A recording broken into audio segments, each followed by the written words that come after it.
Hi, this is Dr. Nayak from St. Louis, and I want to talk to you a little bit about the side of fillers that you often don't hear about.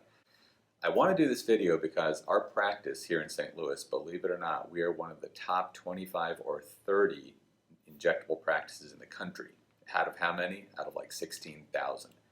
What that means to you is we have the opportunity to see pretty much all of the mild, moderate, and severe injection complications, and we know how to handle them, we know how to tell you about them. So what I'd like to do is tell you what I see from my standpoint as what those mild, moderate, severe complications could be, how we try to prevent them, and what you need to know. So what are the mild complications of injectable fillers? Well, these are the kinds of ones that we pretty much expect all the time, and that would be some degree of bruising, some degree of swelling. We try to minimize those things by using cannulas when we can, by applying pressure, by trying to have you avoid aspirin, Motrin, ibuprofen, Aleve, naproxen, ideally even alcohol for a couple weeks leading up. We also ask you to ice, we ask you to elevate afterwards, maybe sleep elevated if you're really trying to minimize swelling. But bruising or swelling are to some degree almost unavoidable, and they're always self-limited. They go away on their own. Never as fast as we want, but they do go away on their own. Moderate complications of injectable fillers, to me, are things that usually happen weeks to months later. They don't happen right away. Either asymmetry or not enough, a little too much here, a little too little there. Swelling can happen on a delayed basis, and that is usually in the tear trough region, the under eye region, where everything looks great for the first 6 weeks, 6 months, 6 years sometimes, and suddenly the area kind of swells up and becomes a little jelly-like. And then the last one that we see on the moderate basis is inflammation. Sometimes, again, 6 days, 6 months, 6 years, everything's fine, but then the filler gets kind of hard and sometimes tender. All three of those conditions, whether it's asymmetry or swelling or inflammation, we can treat actually pretty readily as long as it's a hyaluronic acid class of filler. If it's asymmetry, sometimes just adding a little bit here or there. If it's overfill, inflammation, or swelling, we can dissolve hyaluronic acid class fillers. So that's in the moderate category. And we see that routinely. We see mild ones routinely because we inject people on a daily basis. Moderate, we probably see every week or two. We'll see someone that's got some swelling from 6 years ago. We see that all the time. The third category of complications we see are severe complications. And thankfully in this practice, we really haven't seen very many of them.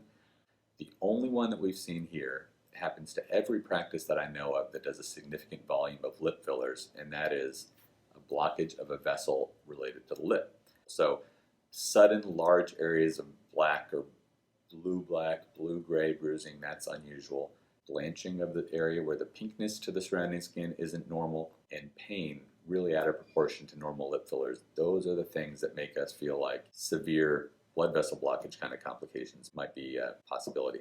That's something you really see either immediately after injection or really within the first evening or so. We have seen that. Again, every practice that does any significant amount of fillers will see that, and we need to know what to do about it. So when we see one of those conditions, if we suspect that it might be blood vessel blockage, we immediately reverse the filler. We have plenty of the reversal agent, hyaluronidase on hand.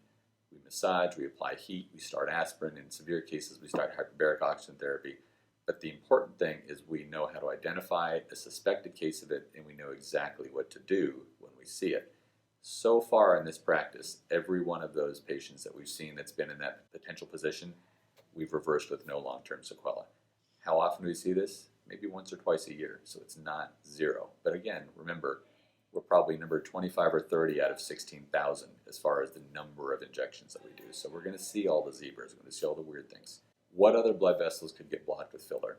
Well, if you're injecting filler into the area between the eyes and rarely into the nose, there have been case reports of blood vessels related to vision being blocked. And in this practice, we do not inject filler into the area between the eyes.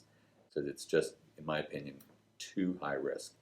In this practice, I, the board certified facial plastic surgeon with an ENT board certification as well, am the only one that injects filler into the nose. So those are what I think of as the severe complications, all related to blood vessels. So sudden, dramatic bruising, pain, God forbid vision changes, those are the kinds of things you need to contact your injector right away. And they actually need to be looking for them as they're doing the treatment. So that wasn't meant to scare you, but that was meant to tell you what I consider the mild, kind of unavoidable complications of injectable fillers that you have to be ready for. You can't have a filler the night before a big party The moderate stuff that might happen in the medium term or long term basis, easily treated. You should know that it's treatable and contact your injector. Severe complications of the severe ones, the ones that we see more routinely, which are lips and we know how to treat, and the ones that we never want to see and therefore rarely or never do the injections associated with those, blood vessel occlusion in the rest of the face.